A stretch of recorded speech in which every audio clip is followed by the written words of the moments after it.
This podcast is presented by the Verizon Partner Network. Hello and welcome to the show. I'm your host, James Kent. Cybersecurity in 2021. Companies know how important cybersecurity is to their businesses, right? Right?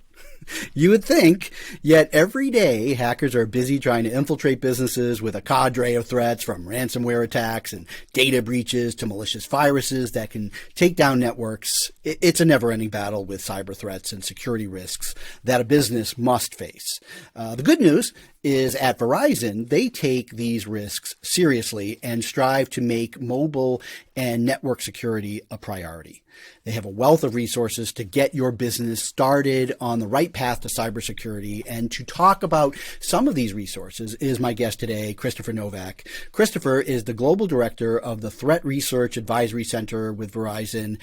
Christopher is a leader in cybersecurity with a wealth of experience in consulting with multinational corporations and government agencies regarding their cybersecurity posture and helping their leadership teams prepare strategically for handling cybersecurity. Christopher, welcome to the show. How are you doing today? Thank you. Doing well. Pleasure to be here. Always enjoy talking about cybersecurity every chance I get. I love these conversations because afterwards I'm scared and go and figure out what am I doing wrong. I got to fix everything. But hopefully not too scared at the end. But we'll try to keep it informative and educational. But Christopher, as we look at the landscape of 2021, what would you say are the top cybersecurity threat trends happening today? I mean, is it ransomware attacks? Is it vulnerabilities to organizations' networks due to large volumes of workers working remotely because of the pandemic? What are you seeing?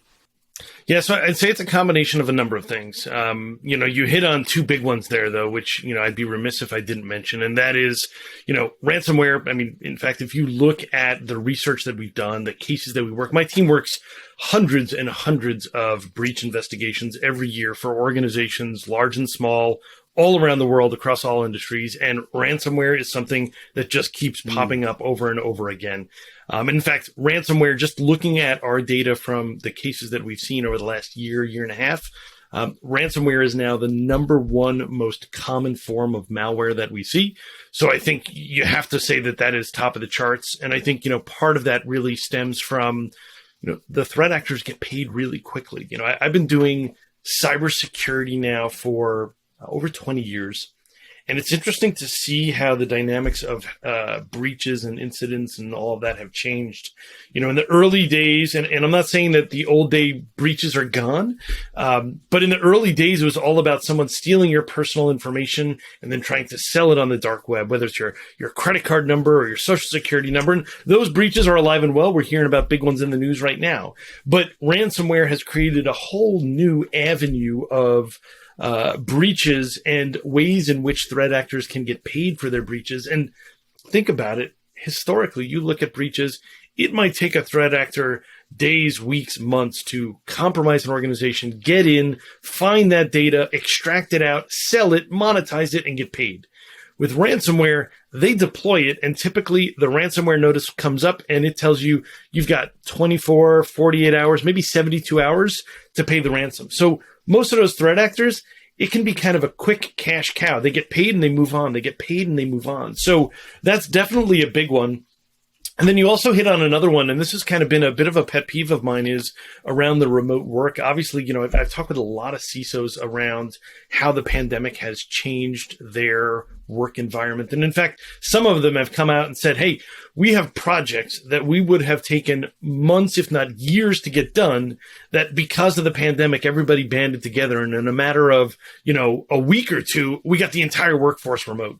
And that's a monumental and notable effort. But the thing that I kind of touch on as it relates to that and the impact to cybersecurity is it's kind of had, if I can borrow from the the pandemic related terminology, it's kind of decreased our cyber herd immunity, if you will. So, when we think of COVID, we say, look, the more people who are vaccinated, the better our herd immunity, and we can kind of keep the number of infections down. And we see kind of a similar approach as cybersecurity. If you think about the way most organizations run their cyber shop, they have these things called fusion centers where they bring stakeholders from different parts of the business together into one place to work closely in order to be able to act on a cyber threat quickly and decisively, and with all that stakeholder input. As everyone has now moved remote, now that has become more challenging. So that kind of herd immunity, if you will, in terms of this person leans over the cubicle wall and talks to that person, or shouts down someone over at the water cooler or the cafeteria to talk about what they're seeing. You don't see all of that happening as much, or it's not as convenient as it was before. And so what I hear from a lot of customers is they're concerned about what they may be missing or not seeing because their people are more remote. They understand the need for the remote, but they're also trying to find ways to combat the impacts it may have to their cyber herd immunity, if you will. We may have socially distanced our cybersecurity a bit too much. Well, obviously, businesses are looking for solutions and tools to help them combat cybersecurity threats. And one tool that the Verizon team put together is the 2021 Data Breach Investigations Report, or DBIR. And you can find that on the website. What are some of the highlights and key takeaways from that report? Yeah, absolutely. And you hit on the website, verizon.com/DBIR. You can grab yourself a copy of the report. It's free to everybody.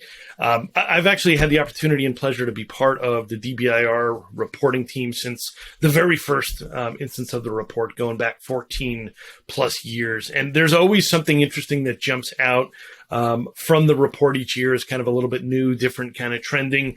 I'd say one of the things that definitely jumps out at me from this most recent report is, 61% of breaches involved credential data, passwords. And it's interesting because we've been talking about passwords since probably the beginning of time, right? Like whether it's a computer password or a physical combination, the importance of keeping that safe and not using the same one everywhere, right? You would be surprised how often I will tell somebody, well, let me guess, your 4-digit PIN here is probably the same as your alarm 4-digit PIN on your house and your ATM 4-digit PIN. And you can see everyone go, I'll be right back.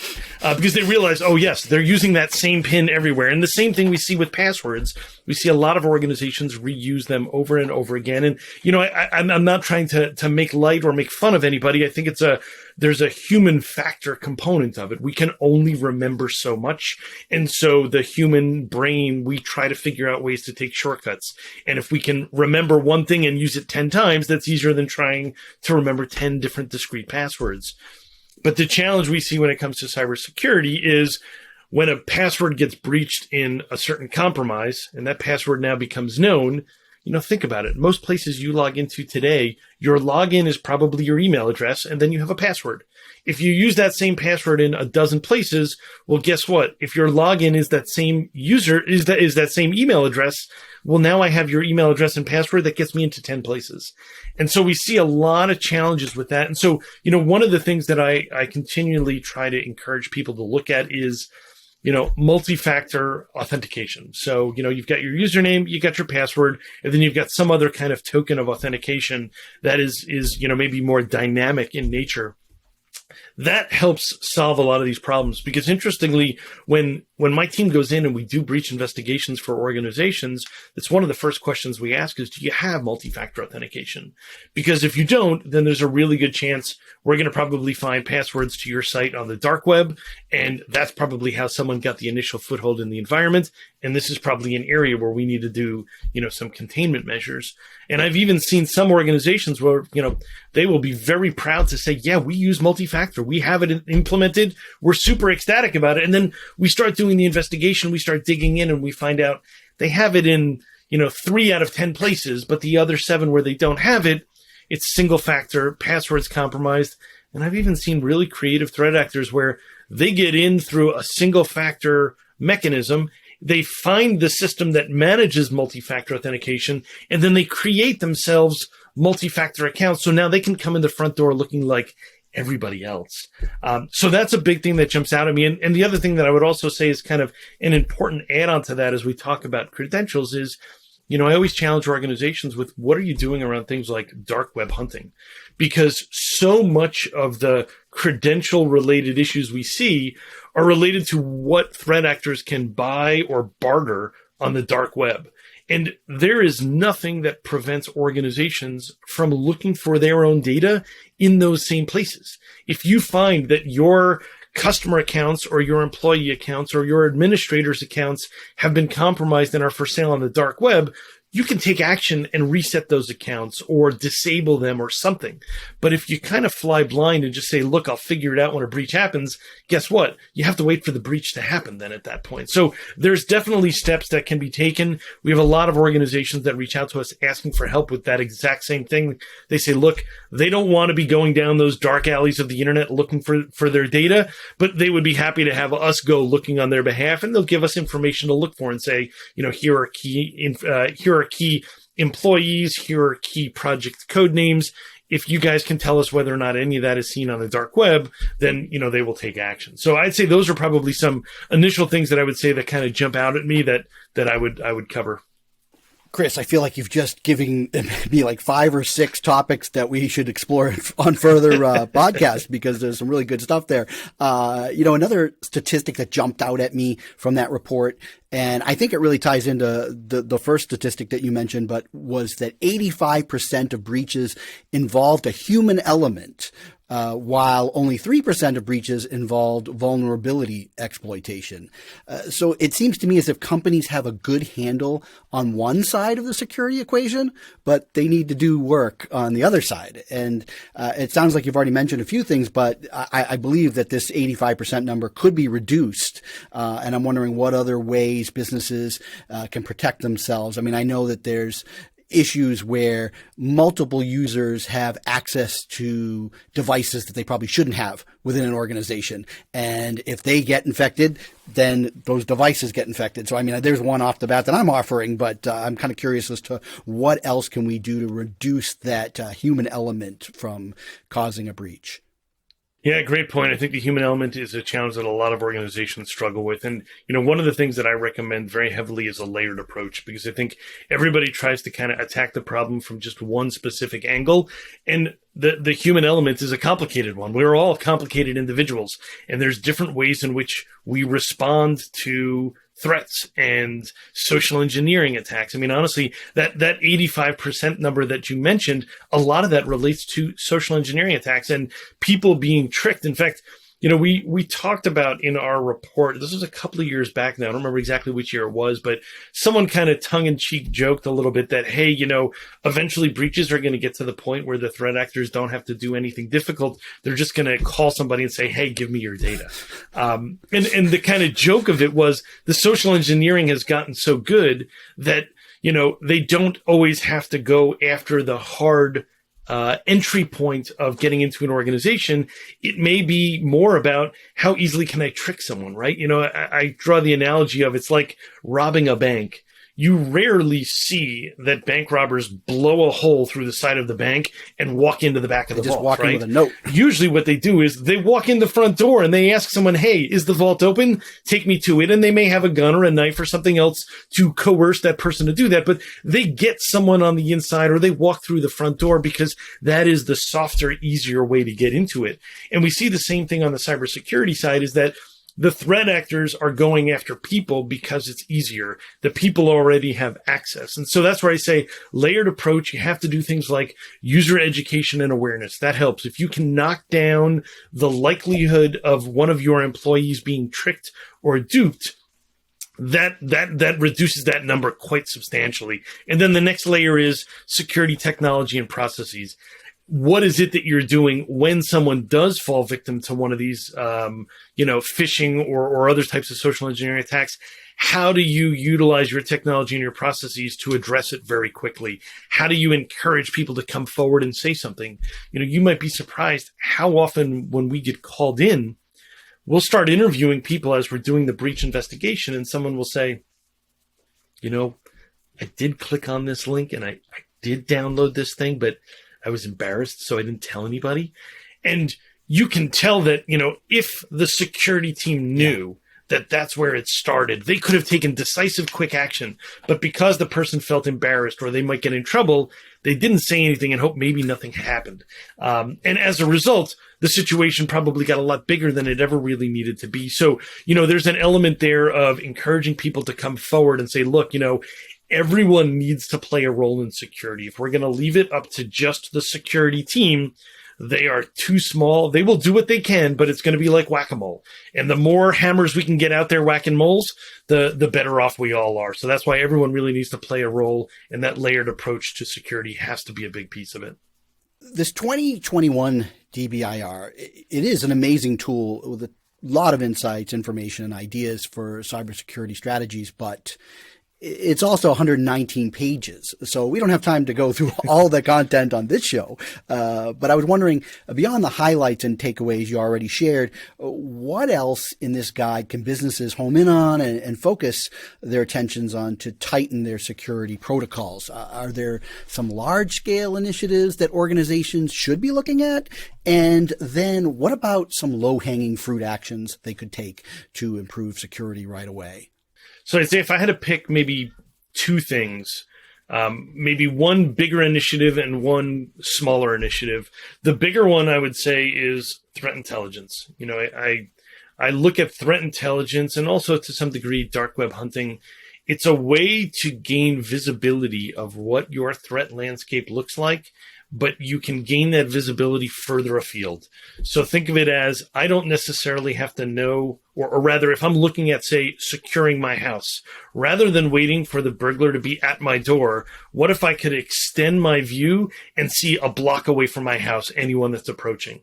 What if I could then extend that 10 blocks or 5 neighborhoods out? The more you can gain visibility further out, the more you can implement enhanced detection or prevention measures such that as that threat actor or as that threat approaches, you can feel comfortable you've got the right mitigation in place so that it doesn't cause you any issue. And threat intelligence is key to that. It's all about how do you bring data of what the threat landscape looks like all over the world so you have a good situational awareness.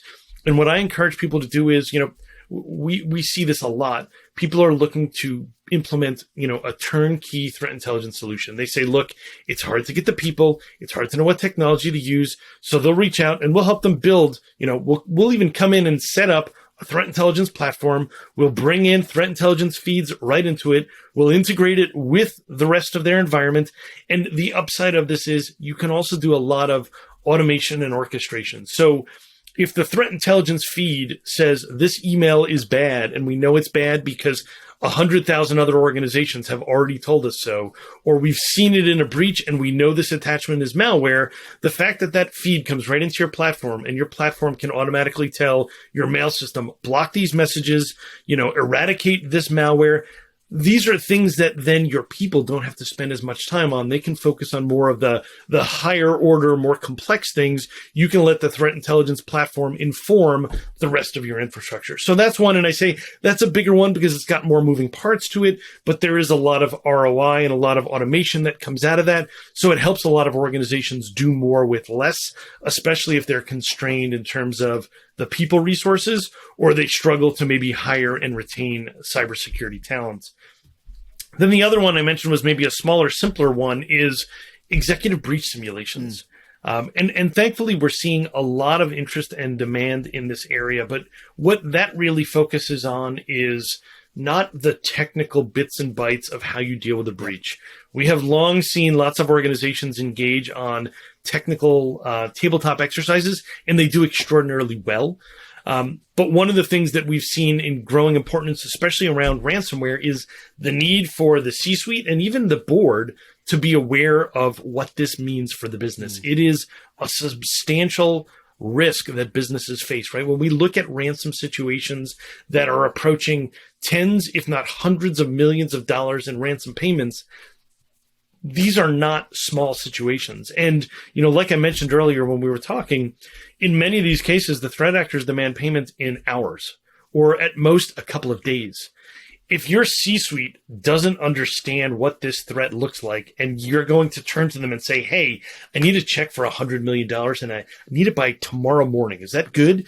Everyone's going to look at you like you have three heads, and no one's going to be able to fully understand why that needs to happen so quickly. So what we're seeing is organizations now increasingly interested in bringing their C-suite and their board together to say, hey, if we get hit with one of these, this is what it's going to kind of think of it as like one of those 4D rides, an immersive experience where you can kind of see, feel, taste, and smell what this breach looks like, so that when you're in an actual event, this is not the first time you're going through it. I mean, and I've actually been a part of some of these that we've executed, and you can see like people kind of pulling their hair. You can see people starting to sweat.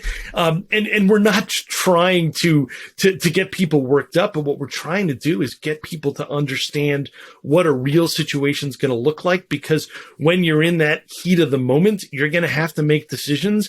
You're not going to have all the information, and you're only going to have hours to react. So the executive breach simulation, I say it's a small one because typically they're anywhere from a couple of hours to a half-day exercise, but there's not a single organization that we've done one with that has had anything but glowing feedback, and have immediately come back and said, we've got to do more of these, or we have to do these with other groups, because it was very educational for them. Well, it kind of reminds me that it would be great if every organization could have one of these in place, but for those that have SOC environments where they can run cyber attack simulations from a network standpoint, and how they can combat those threats and learn about those and get all their people skilled and ready to for a real attack, because you just don't know when those are going to come. But again, sure, that's a luxury that not every business, as we know, can afford or has implemented. So it was great to hear that Verizon does have solutions that can help organizations with that. I think that's something that organizations should really consider taking advantage of. One of the other things that I saw on the Verizon website, there's a cybersecurity webinar series that's available to view.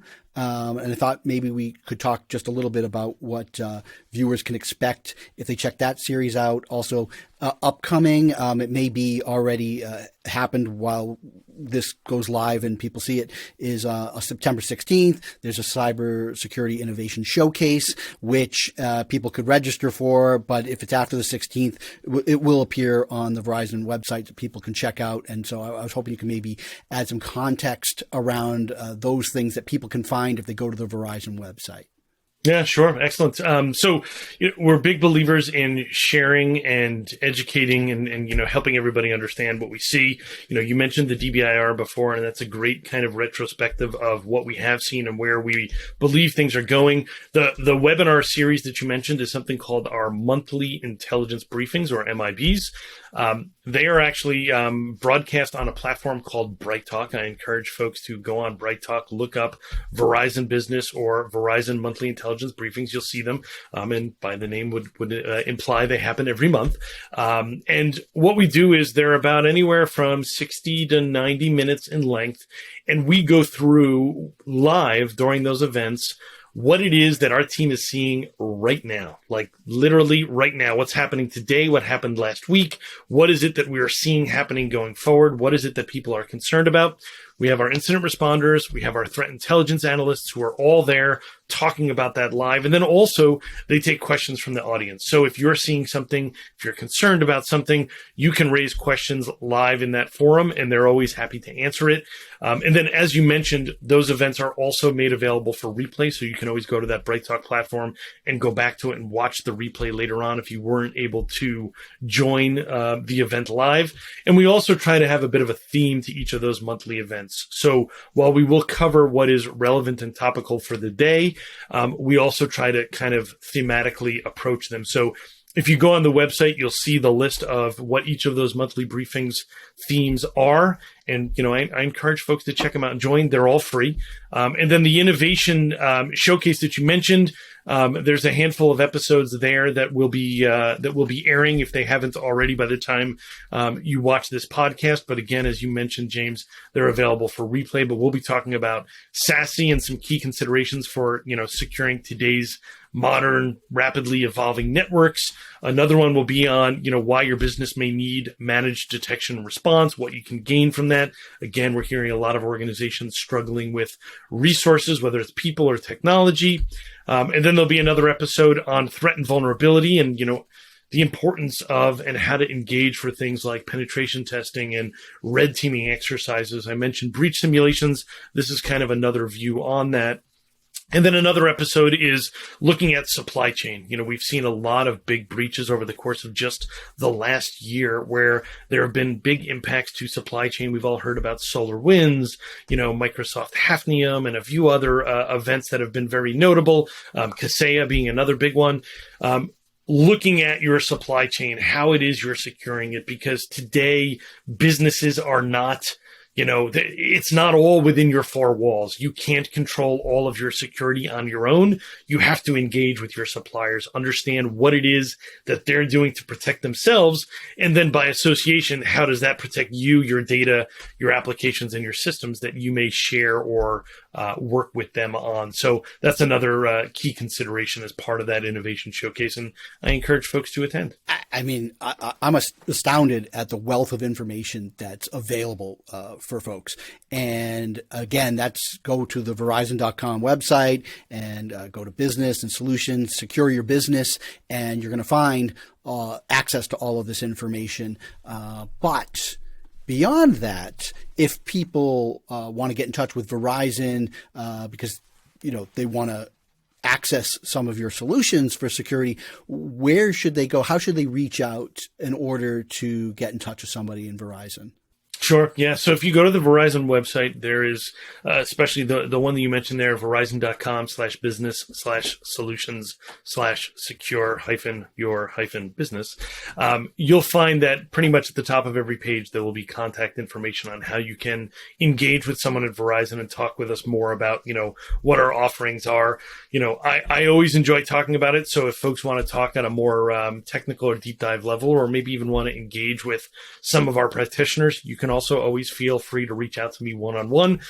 Fairly active on LinkedIn and Twitter. You should be able to easily find me there. On Twitter, I am at Chris J. Novak. So feel free to connect with me there if you'd like to continue the discussion further on a more one-to-one basis. Once more, I've been chatting with Verizon's Global Director of Threat Research Advisory Center, Christopher Novak.